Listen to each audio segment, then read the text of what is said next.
సజీవ సంఖ్యలో ఉంచి ప్రాణప్రాప్తులుగా మరణంతో సమానమైన పడకల మీద నుంచి లేపిన దేవునికి వందనాలు తెలియచేస్తున్నాను.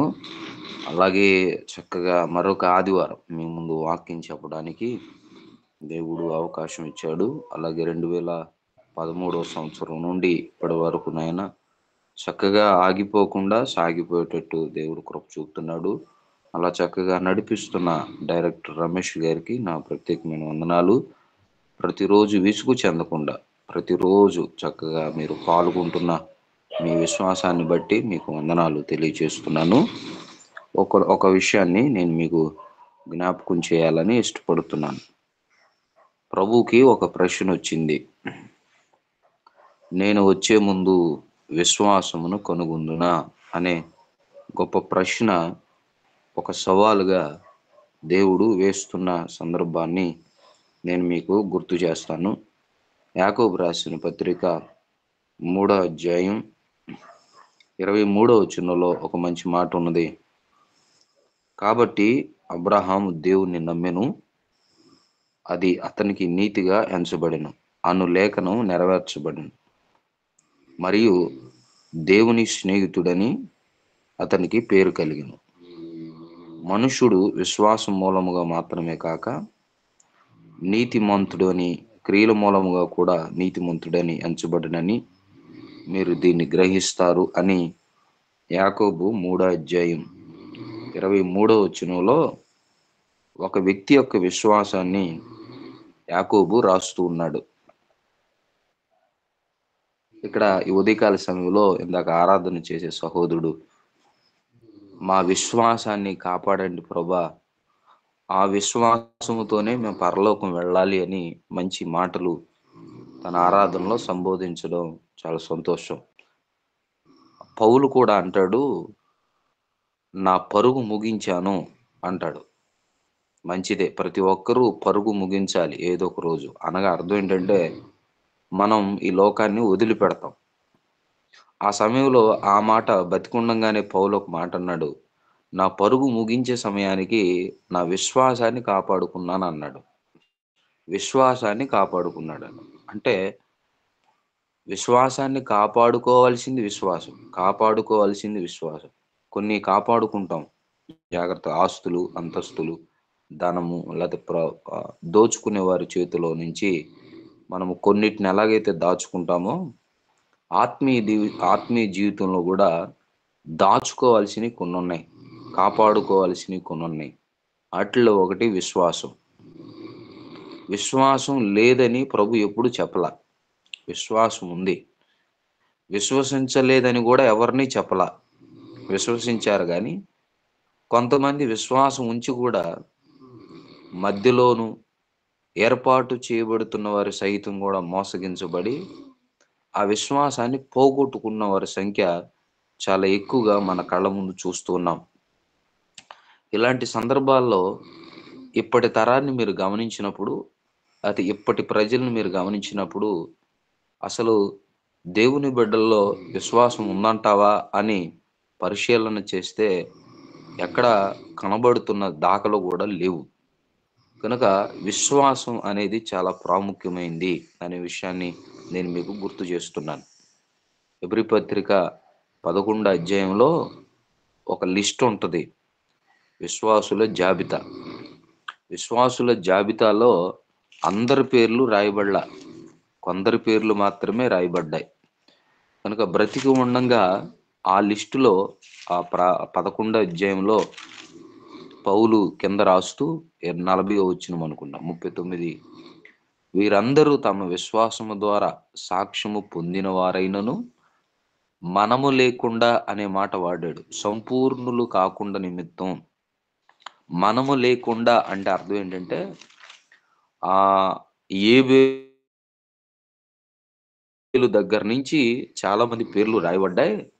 ఆ పేర్లు జాబితాలో కూడా ఈ మొబైల్ ఆరాధనలో ఉన్నవారు మాత్రమే కాదు, సకల క్రైస్తవుల పేర్లు కూడా రాయబడాలని పౌలు ఉద్దేశం. మనము లేకుండా సంపూర్ణత, విశ్వాసంలోని సంపూర్ణత పరిపూర్ణం కాదు. విశ్వాసంలో ఉన్న సంపూర్ణత ఎప్పుడవుతుంది? ఇక్కడ అంటాడు, ఎబ్రీ పత్రిక 11వ అధ్యాయం 17వ వచనం నుండి ఒక వ్యక్తి యొక్క విశ్వాసం పరిపూర్ణమైనట్లుగా మనం చూస్తాం. అక్కడ కూడా అబ్రహామే కనబడతాడు. ఎబ్రీ పత్రిక 2వ అధ్యాయం, రోమా పత్రిక మీరు ఎప్పుడైనా చదివితే క్రైస్తవులకి విశ్వాసం ఎలా ఉంచాలో రోమా పత్రిక తెలియజేస్తుంది. ఆ విశ్వాసము ద్వారా క్రియలు లేకుండా విశ్వాసం చచ్చినదిగా ఉంటది కనుక ఆ విశ్వాసముతో కూడిన పనులు చేయాల్సినవి యాకోబు పత్రిక తెలియజేస్తుంది. రోమా పత్రిక, యాకోబు పత్రిక యొక్క ఫలితమే ఎబ్రీ పత్రిక యొక్క సారాంశం.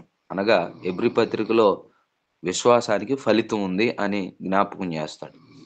కనుక విశ్వాసం ఉండాలి, ఆ విశ్వాసానికి తగ్గ క్రియలు మనం చేస్తూ ఉండాలి. అప్పుడు ప్రభు దగ్గర నుంచి మనము ఫలితాన్ని పొందుతాం. ఇక్కడ రండి, 2వ అధ్యాయం 14వ వచనంలో, నా సహోదరులారా, క్రియలు లేనప్పుడు ఎవడైనను తమకు విశ్వాసము కలదని చెప్పిన యెడల ఏంటి ప్రయోజనం? అట్టి విశ్వాసం అతన్ని రక్షించగలదా అని యాకోబు ప్రశ్న వేస్తాడు. 17, విశ్వాసము క్రియలు లేనిదైతే ఒంటరిగా ఉండును, ఒంటరిగా ఉంటే మృతమవుతుంది. మీరు బైబిల్ ఎప్పుడైనా గుర్తుపెట్టుకోండి, నరుడు ఒంటరిగా ఉండటం మంచిది కాదని స్త్రీని ఎలాగైతే జతగా ఇచ్చాడో విశ్వాసం కూడా ఒంటరిగా ఉండకూడదట. ఆ విశ్వాసానికి తోడు సహకారం ఏంటంటే క్రియ, అంటే పని. మన క్రియల్లో మన నోటితో విశ్వాసపు పలుకులు పలకాలి, మన చేత్తో విశ్వాసముతో కూడిన క్రియలు చేయాలి, మన కళ్ళతో ఫలితం కొరకు ఎదురు చూడాలి. అప్పుడు ప్రభు ద్వారా మనము ఆ ఫలితాన్ని పొందుతాం. ఇక్కడ 23వ వచనంలో దేవుని స్నేహితుడని అతనికి పేరు. ఒక ఫలితం ఏంటంటే అబ్రహాము ఏ స్థాయికి వెళ్ళాడు అంటే దేవుని స్నేహితుడు అనే ఫలితాన్ని పొందాడు. గ్రేడ్ పొందాడు, లేకపోతే అతను బహుమతి పొందాడు. ఆ స్థాయికి వెళ్ళాడు అని నేను మీకు గుర్తు చేస్తున్నా.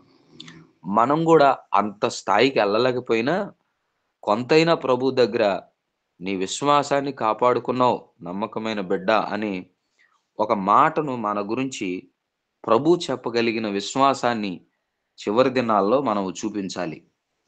ఒక ఉదాహరణ చెప్తా. అబ్రహాము ఆ స్థాయికి వెళ్ళడానికి ఒక 4 పనులు చేశాడు, 3 పనులు చేశాడు. 4వ పని దేవుడిచ్చాడు. ఆ ఆ 3 పనులు ఏంటో ఆదికాండం 22వ అధ్యాయంలో ఒక మంచి మాట ఉంటది. 22వ అధ్యాయం అంతా 1-3 వచనాలు. ఆదికాండం 22వ అధ్యాయం మనం అందరికీ తెలుసు. చాలా అబ్రహాముని పరిపూర్ణతలోనికి తీసుకువెళ్ళిన అధ్యాయం అని చెప్పగలం. ఈ అధ్యాయంలోనే అబ్రహాం యొక్క ఒక మంచి ఫలితాన్ని ఒక అనుభవంలోనికి, లేకపోతే ఒక పరిపక్వతలోనికి ఆయన విశ్వాసపు యొక్క స్థాయి పెరిగిన అధ్యాయం అని మనం ఇక్కడ చెప్పగలం. ఆ సంగతులు జరిగిన తర్వాత దేవుడు అబ్రహామును పరిశోధించెను. మంచి మాట, పరిశోధించెను. పరిశోధించడం వేరు, శోధించడం వేరు.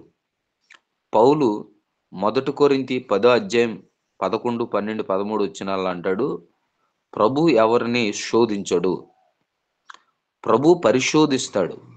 శోధన వేరు, పరిశోధన వేరు. శోధన అనేది ఇంగ్లీష్లో టెంప్టేషన్ అంటారు. టెంప్టేషన్ అనేది సాతాను కలుగు చేస్తాడు.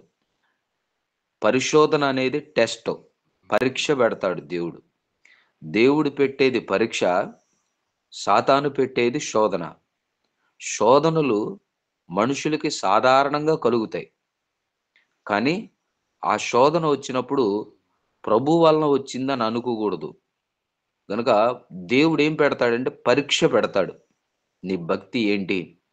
ఇప్పుడు ఉదాహరణకి ఇది ఆల్రెడీ ఫిబ్రవరి, రేపు మార్చి, ఏప్రిల్ నెలలో వస్తే స్కూల్లో పిల్లలందరికీ చివరి ఎగ్జామ్స్ ఉంటాయి. 10th క్లాస్ ఎగ్జామ్స్ కానీ, 1 నుంచి 9th ఎగ్జామ్స్ కానీ. కారణం ఏంటంటే సంవత్సరం వరకు వాళ్ళు ఏం చదివారు? సంవత్సరం వరకు ఫీజులు కట్టారు, చదివారు. దాని ఫలితం ఎగ్జామ్‌లో కనపడతది.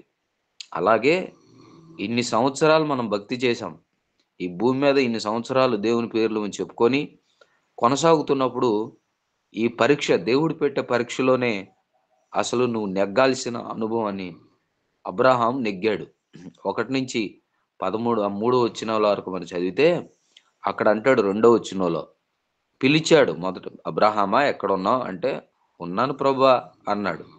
అయితే నీ ఒక్కగానై ఉన్న నీ కుమారుణ్ణి, నీ ఒక్కడై ఉన్న నీ కుమారుణ్ణి, మరి ముఖ్యంగా నీవు ప్రేమించు ఇస్సాకును తీసుకొచ్చి నాకు బలి అర్పించు అని రెండో వచనంలో అన్నాడు. పెద్ద పరీక్ష. ఇక్కడ ఒక సంఘటన జ్ఞాపకం చేస్తాను. ఆదికాండం మొదటి అధ్యాయం నుండి ఆదికాండం 22 అధ్యాయం వరకు బైబిలు, ఖురాన్ కూడా ఒకే విధంగా ఉంటది. ఎటువంటి మార్పు ఉండదు, గుర్తుపెట్టుకోండి. అయితే ఇస్సాకు ప్లేసులో వాళ్ళు ఇస్మాయేలు అని ముద్రించుకున్నారు. మనకి ఇస్సాక్ అని ముద్ర పడింది. వాళ్ళు ఇష్మాయేలు సంతానం గనక ఇష్మాయేలే వాగ్దాన పుత్రుడని వారు విశ్వసిస్తారు. కానీ దేవుడే స్వయంగా చెప్పాడు, ఇస్సాకు వాగ్దాన పుత్రుడు గనక మనం విశ్వాసమును బట్టి ఇస్సాకు సంతానమని ఇక్కడ మీరు జ్ఞాపకం చేసుకోవాలి. ఇక్కడ వరకు ఇద్దరు 2 గ్రంథాలు వాళ్ళు విశ్వసించేదేంటంటే, ఆదాము అవ్వలో నుంచే వచ్చాము, మా పితరుడు కూడా అబ్రాహామే. కాకపోతే ఆగరు యొక్క కుమారుణ్ణి ఆశీర్వదించడం అనేది ఇస్సాకు స్థానాన్ని వారు ఇష్మాయేలుకి ఇస్తారు. మనం ఇష్మాయేలుని ఎలాగైతే పట్టించుకోమో వాళ్ళు ఇస్సాకును పట్టించుకోరు, అంతే తేడా. అలాగని అల్లా దేవుడు ఒకడు కాదు. వారు ఆ పేరు పెట్టుకొని విగ్రహారాధన చేస్తున్నారు. నిజమైన దేవుణ్ణి మనం ఆరాధన చేస్తున్నాం. ఈ విషయాలు మీరు చారిత్రాత్మకంగా గాని, అనుభవాల పూర్వకంగా మీరు తెలుసుకోగలరు. అయితే మొదటి వచనం నుండి మూడో వచనం వరకు మనం చదివినప్పుడు ఇక్కడ ఒక మాటొచ్చింది. నీ ఒక్కడై ఉన్న ఇస్సాకును, మరి ముఖ్యంగా నీవు ప్రేమించే ఇస్సాకును. 21 అధ్యాయంలో అప్పుడే విందు చేశాడు, పాలు విడిచాడని. పాలు విడిస్తే ఆ విందులో అందరూ పాల్గొన్నారు. శారమ్మ గారికి కూడా నవ్వొచ్చింది. అప్పటిదాకా పిల్లలు లేరు. పిల్లలు లేరని ఏడ్చాడు. దేవుని యందు విశ్వాసం ఉంచాడు. ఆలస్యంగా దేవుడిచ్చాడు. లేక లేక ఇచ్చాడు. ఎక్కువ ప్రేమ చూపించాడు. ఈ అనుభవాలన్నీ ఇంట్లో జరుగుతున్నాయి. కానీ వెంటనే పరీక్షొచ్చింది. ఏంటే నీవు ప్రేమించు ఇస్సాకు అనే మాట ఇక్కడ పరీక్ష. దేవుని పరీక్ష, మనం దేన్నైతే ఎక్కువగా ప్రేమిస్తామో, దేన్నైతే ప్రాముఖ్యమైన స్థానం ఇస్తామో, దేని మీదైతే మనం ఆధారపడతామో దాని ద్వారే పరీక్ష వస్తది. దాన్ని వదులుకోవడానికి నీవు ముందుకొచ్చినప్పుడే మొదటి స్థానంలోనికి, ప్రభు స్థాయిలోకి వస్తావు. మూడో వచనం మనం చూసినప్పుడు, లేకపోతే ఆ అధ్యాయం అంతా మీరు చూసినప్పుడు, ఇంకా మారు మాట్లాడకుండా ఇక్కడ అబ్రహాములో ఉన్న గొప్పతనం, విశ్వాసములో నుంచి పైకి వెళ్ళడానికి గొప్పతనం ఏంటంటే, వెంటనే తెల్లారుజామున అబ్రహాం లేచి తానే గాడిదలకు గంత కట్టాడు. ఎందుకు ఈ మాట రాశాడంటే, ఖచ్చితంగా తానే తన గాడిదకు గంత ఆయనే కట్టి, అప్పటికే ఆళ్ళింట్లో 300 మంది పనోళ్ళున్నారు. యోధులున్నారు. పని చేయగలిగిన యోధులు, పని చేయించగలిగిన సామర్థ్యం కలిగిన వారున్నారు. ఎవరికి చెప్పినా చేయగలరు. కానీ ఆయనే స్వయంగా తెల్లారుజామున లేచి తన భార్యకు తెలియజేయకుండా, తన పనివారికి ఎవరికి కూడా చెప్పకుండా, దేవుడు చెప్పిన చోటుకి వెళ్ళాలి, కుమారుణ్ణి తీసుకెళ్ళాలని తన వ్యక్తిగతంగా నిర్ణయించుకొని రాత్రంతా మరి నిద్రపోయాడో, లేతే ఏడ్చాడో, ప్రార్థన చేశాడో, అది మరి తన అనుభవమే మనం గుర్తుంచుకోవాలి. కొన్నిసార్లు ఇలాంటి అనుభవాలు మనకొస్తాయి. ఆ ఒక్కగానొక్క ఇస్సాకును పట్టుకొని బయలుదేరడం మొదలుపెట్టాడు. ఆ దేవుడు తనతో చెప్పిన చోటికి, మూడో వచనం, ఇసాకును వెంట పెట్టుకొని దహన బలి కొరకు కట్టెలు చీల్చి లేచి దేవుడు తన చోటికి వెళ్ళాడు. ఇక్కడ ఆ మాట మనం చూసినప్పుడు ఇక్కడ ఏం కనబడుతుంది? విశ్వాసములోనికి వెళ్ళాలి అంటే మొట్టమొదటగా మనకు ఉండాల్సింది విధేయత. దేవుని మాట వినడం. మాట ఏమొచ్చింది? ఇస్సాకును బలి ఇవ్వమని వాక్యం వచ్చింది. వెంటనే లోబడ్డం. అందుకే రోమపత్రిక 10:17లో కాగా దేవుని మాట వలన మనకు విశ్వాసము కలుగును, వినుట వలన విశ్వాసం కలిగింది. ఆ విన్న మాట ఏంటి? ఈరోజు సంఘాల్లో అనుకూలమైన వాక్యం కొరకు దురద చెవులు గలవారే సమకూర్చబడుతున్నారు. ఎందుకు ఈ మాట అంటున్నానంటే, పాస్టర్ గారు ఈరోజు చెప్పిన వాక్యం బాగోలేదు, ఈరోజు నా గురించే చెప్పాడు, నన్ను తిడుతూ చెప్పాడు, లేకపోతే నన్ను దూషిస్తూ చెప్పాడు, లేకపోతే నా ఇంటి విషయమే చెప్పాడని ఇలా ఎదురు తిరిగే వాళ్ళు ఈరోజు సంఘాల్లో ఉన్నారు. ఈరోజు వాక్యాన్ని వినకుండా చెప్పేవారిని కూడా అభ్యంతరపరిచి తనకు అనుకూలమైన వారిని పోగు వేసుకునే వాళ్ళు ఉన్నారని లేఖనం తెలియజేస్తుంది. అయితే దేవుని వాక్యం ఏముంది? అబ్రాహాంకు అనుకూలంగా లేదు, ఆడిని దహన బలి చేసేయాలా, వాడిని నాకు ఇచ్చేయాలా అనంటే అది అసలు అనుకూలమా ప్రతికూలమా? కానీ ప్రతికూలమైన దేవుడు ఆ మాటకు అబ్రహాము విధేయత చూపాడు. కొన్నిసార్లు వాక్యం నీకు అనుకూలంగా రావచ్చు, నిన్ను హెచ్చరించవచ్చు, బుజ్జగించవచ్చు, బతిమలాడొచ్చు, గద్దించవచ్చు, ఖండించవచ్చు. ఏది వచ్చినా, ప్రతికూలంగా వచ్చినా నీలో దేవుడు చూసేది ఆ విశ్వాసంలోనికి వెళ్ళాలంటే విధేయత మనకు ఖచ్చితంగా అవసరం. అయితే 4వ వచనం నుండి 6వ వచనం వరకు ఒక విషయాన్ని మళ్ళా అబ్రహాం అంటాడు, కన్నులెత్తి దూరంగా చూసి ఆ చోటును తన పనివారితో, పనోళ్ళను కూడా తీసుకెళ్ళాళ్లే, తన పనివారితో మీరు గాడిదలతో ఇక్కడే ఉండండి, నేను ఈ చిన్నవాడు అక్కడికి వెళ్ళి దేవునికి మ్రొక్కి మరలా మీ యొద్దకు వచ్చేదమని అంటే ఈయన్ని బలిస్తాను, నేను ఒక్కడే వస్తాను అని అంటలా, మేమిద్దరం వెళ్తాం. మరలా అంటున్నాడు, మేము మరలా వచ్చేదము అంటున్నాడు 6వ వచనం. ఈ మాట యొక్క ఉద్దేశం ఏంటంటే తనలో విశ్వాసం కనబడుతుంది. నోటితో పలుకుతున్నాడు జాగ్రత్తగా. విశ్వాసం ఎలా పనిచేస్తుందంటే, ఇందాకదాకేమో చెవులతో విన్నాడు దేవుని మాట, ఇప్పుడు తను నోటితో పలుకుతున్నాడు. ఏమని? తన పనోళ్ళతో, రబ్బాయి నేను నా కుమారుడు, మీరు యేసు ప్రభు ఆ స్థలం దగ్గరికి మీరు రావడానికి కుదరదు, కానీ మీరు ఇక్కడ ఉండండి, మేము కొంత దూరం వెళ్తాం. ఎందుకు ఈ మాట? ఎందుకు వాళ్ళని అక్కడే ఉంచి ఆ పైకి ఎందుకు తీసుకువెళ్ళాడు? వాళ్ళు గనక అక్కడికి వెళ్ళారు అనుకోండి, ఆ కార్యక్రమం జరుగుతుండగానే వాళ్ళల్లో ఎవడొకడు ఇంటికొచ్చి అమ్మగారికి చెప్తాడు, కార్యక్రమం అభ్యంతరం అవుతుంది, ఆ బలి ఆగిపోద్ది.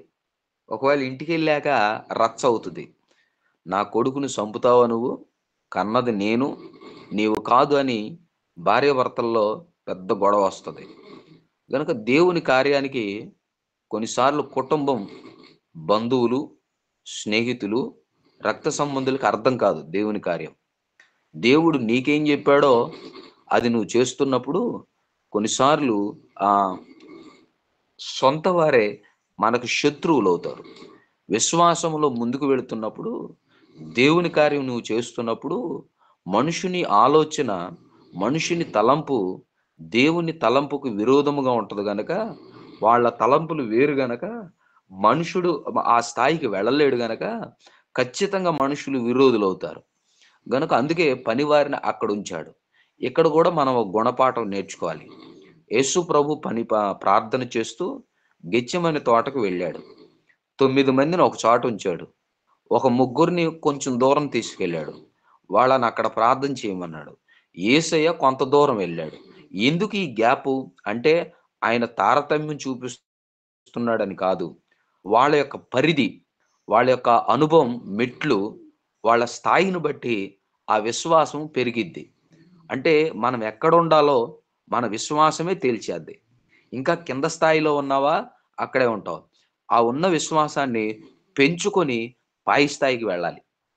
అబ్రాహాము పరిపూర్ణమైన విశ్వాసం గలవాడు గనక మీరిక్కడ ఉండండి. అంటే అబ్రాహాములో ఉన్న విశ్వాసం పనివారిలో కనబడట్లా. గనుక మీరక్కడే ఉండండి. మేం కొంచెం దూరం వెళతాం. అంటే ఆ పైకి ఉన్నత స్థితికి వెళతాం. ఉన్నత స్థితికి ఎవరు వెళతారు? పరిపూర్ణమైన ఆ విశ్వాసం గలవారు మాత్రమే కొండ ఎక్కుతారు. కొండ ఎక్కే అనుభవం గూడా మోషే దగ్గర గూడా ఉన్నది. ఇశ్రాయేలీయులందరూ కొండ కిందున్నారు. మోషే దేవుని దగ్గరున్నాడు. అది పరిశుద్ధమైన స్థలం. మధ్యలో యెహోషువ ఆ మోషేకి, ఇశ్రాయేలీయులకి మధ్య కొంత కొండ పైనున్నాడు. జాగ్రత్తగా వినాలి. పైన ఆకాశంలో దేవుడున్నాడు. కొండ మీద మోషే ఉన్నాడు. కొండ మధ్యలో యెహోషువ ఉన్నాడు. కొండ కింద ఇశ్రాయేలీయులున్నారు. కొండ కిందున్న ఇశ్రాయేలీయులేమో విగ్రహారాధన, వ్యభిచారం, పాపపు సంబంధమైన కార్యాలు చేస్తున్నారు. అయితే యెహోషువ కొండ మధ్యలో ఉన్న యెహోషువ మోషే కొరకు కనిపెడుతున్నాడు. కొండ మీదున్న మోషే దేవునితో మాట్లాడుతున్నాడు. ఆకాశంలో ఉన్న దేవుడు మోషేతో స్నేహం చేస్తున్నాడు. చూసారా ఈ పరిధి? గనుక ఏ ఏ స్థాయిలో మనం ఉన్నామో ఒకసారి పరిశీలన చేసుకోవాలి. అయితే కొండ మీదకి వెళ్ళిన అప్పుడు మేము వస్తాము అన్న మాట అర్థం ఏంటంటే, అంటే నా కుమారుణ్ణి ఖచ్చితంగా మరలా నీకు చూపిస్తాను అని దాని అర్థం. అది ఎబ్రీ పత్రికలో పౌలు కూడా రాస్తాడు. విశ్వాసమును బట్టి శారీరకంగా ఇసాకును ఆయన పునరుద్ధానం ద్వారా పునరుద్ధానపు సాదృశ్యంగా ఇసాకును మరలా పొందెను అనే మాట పౌలు రాస్తాడు.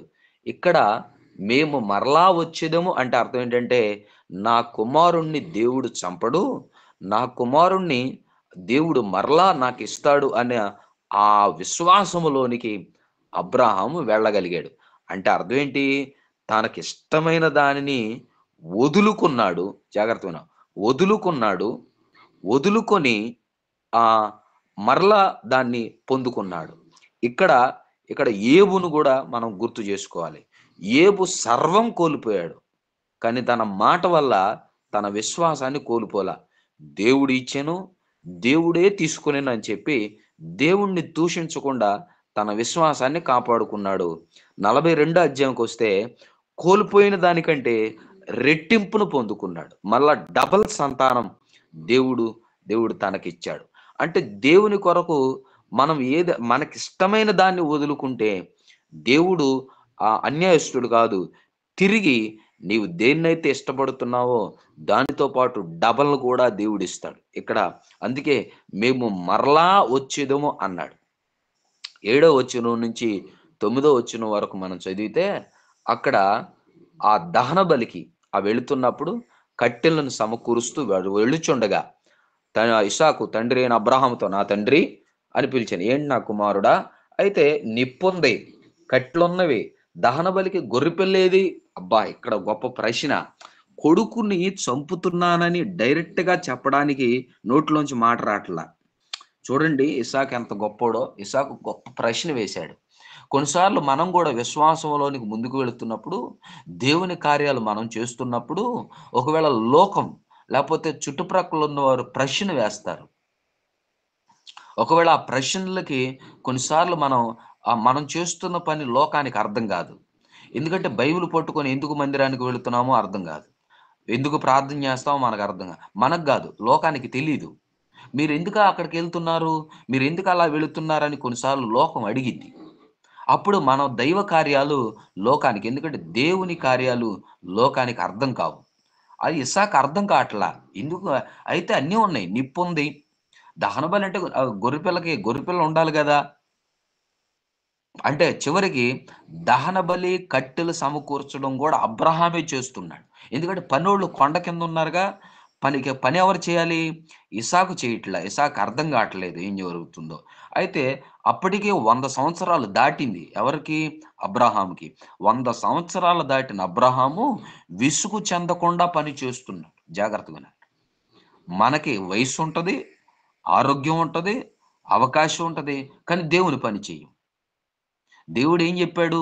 యవన కాలంలోనే లేకపోతే బలం ఉన్నప్పుడే, లేకపోతే అనుకూలత ఉన్నప్పుడే నీవు నీ సృష్టికర్తను నీకు స్మరణకు తెచ్చుకో అని ప్రసంగి అయిన జ్ఞాని సొలొమోను చెప్పాడు. కళ్ళు స్పష్టంగా కనపడుతున్నప్పుడే వాక్యం చదవాలి. మోకాళ్ళు ఎక్కువగా పని చేస్తున్నప్పుడే మోకరించి ప్రార్థన చేయాలి. ఒక దినం వస్తది, ఈ దేహము మన మాట వినని దినం ఒకటొస్తది.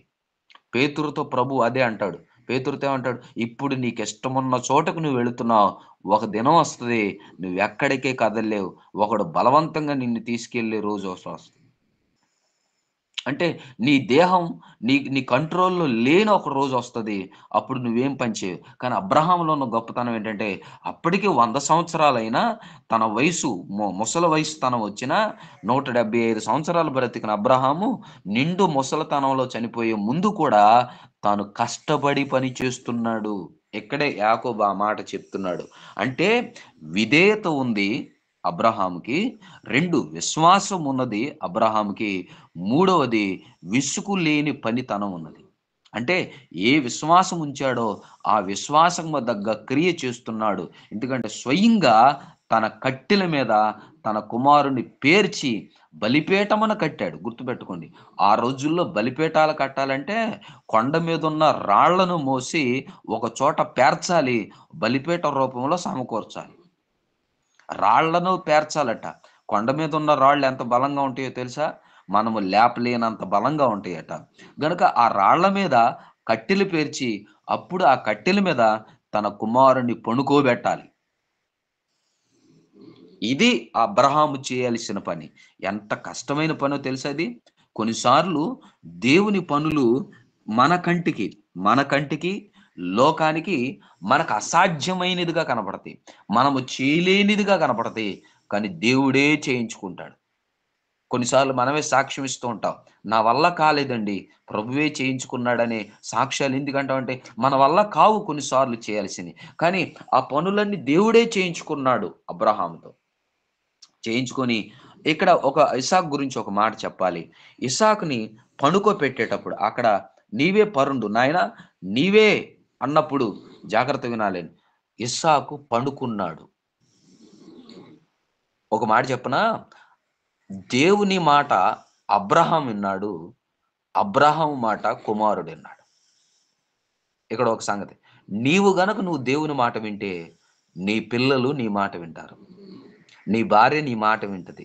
నీ భర్త నీ మాట వింటాడు. నీకు సంబంధించిన వారు నీకు లోబడతారు.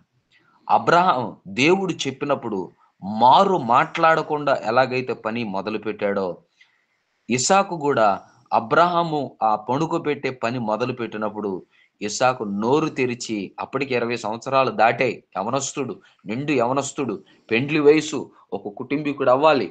24 అధ్యాయంలో 24 అధ్యాయం వివాహ వయసు మనం చూస్తాం గదా!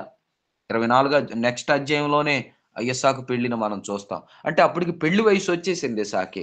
వివాహ వయసొచ్చినా గూడా తండ్రి మాటను జవదాటలేదు. వెంటనే లోబడి అక్కడ పడుకున్నాడు. కట్టెల మీద పడుకున్నాడు.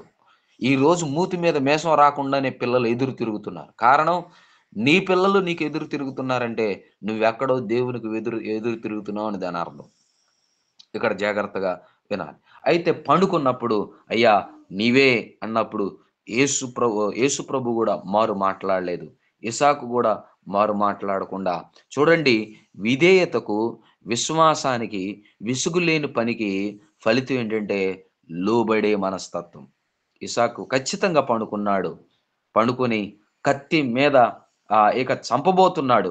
కత్తి ఎత్తాడు. వెంటనే పరీక్షలో విజయాన్ని పొందాడు. ఏమని? ఇక్కడ చూడండి 10వ వచనం నుండి 14వ వచనం వరకు మనం అక్కడ కింద వచనాలు మనం చూస్తే, ఆ చిన్నవాని మీద 12వ వచనం. ఆ చిన్నవాని మీద చెయ్యెయ్యొద్దు. నీ ఒక్కడై ఉన్న నీ కుమారుడిని నాకు వెనుదీయలేదు గనక. ఇవ్వడం వెనుదీయలేదు గనక. ఈ మాట చదవాలి. వినడం, ఇవ్వడం వెనుదీయలేదు. ఈరోజు సంఘాల్లో దేవునికివ్వడం చెయ్యి వెనక్కి తీస్తున్నారు. అది డబ్బే కాదు. కొన్నిసార్లు దశంభాగాలు అంటారు. లేదా ప్రథమ ఫలాలే అంటారు. కానుకే కాదు. దేవునికివ్వాల్సిన సమయం, దేవునికివ్వాల్సిన ఆదివారం, దేవునికివ్వాల్సిన ప్రాముఖ్యత, దేవునికివ్వాల్సిన ప్రయారిటీ ఏదైతే ఉందో అది మనుషులు దొంగతనం చేస్తున్నారు. నీవు నాకు వెనుదీయలేదు గనక నీవు నాకు భయపడువాడు అని నాకు అర్థమవుతుంది గనక నీ కుమారుణ్ణి తిరిగి మళ్ళా ఇంటికి నీవే. అలాగని బలిపీఠం ఆగిందా? బలి ఆగిందా? కాదు. ఇస్సాకుకు బదులుగా అక్కడ ఒక గొర్రె పిల్లను దేవుడు సమకూర్చాడు. అక్కడ బలి జరిగింది, దేవుని కార్యం జరిగింది. అబ్రహాం అన్నట్లుగా ఇద్దరు తిరిగి వచ్చారు. పనివారితో కలిసి ఇంటికి వెళ్ళాడు. ఇంటికి వెళ్ళంగానే జరిగిన సంఘటన ఏంటో చెప్పనా?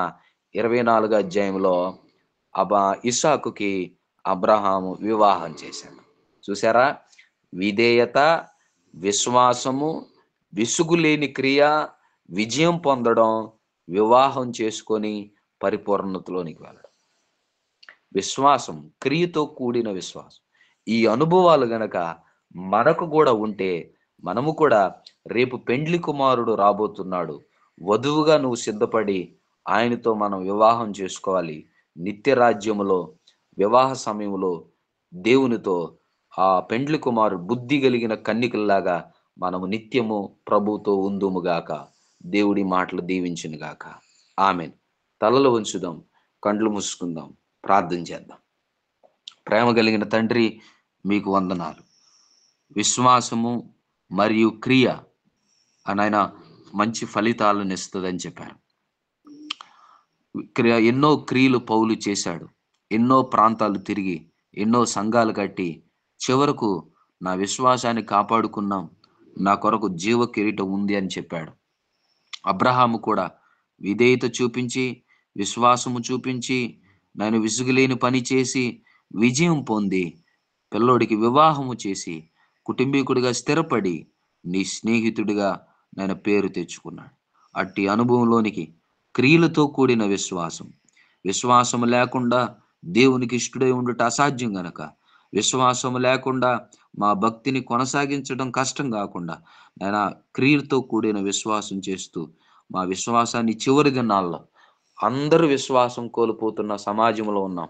మా విశ్వాసాన్ని మేము కాపాడుకోవడానికి సహాయం చేయమని, కృప చూపించమని, ఈ సంవత్సరం కూడా రెట్టింపు విశ్వాసంలోనికి మేము వెళ్ళడానికి సహాయం చేయమని యేసు నామములో అడుగుచున్నాం తండ్రి. ఆమేన్.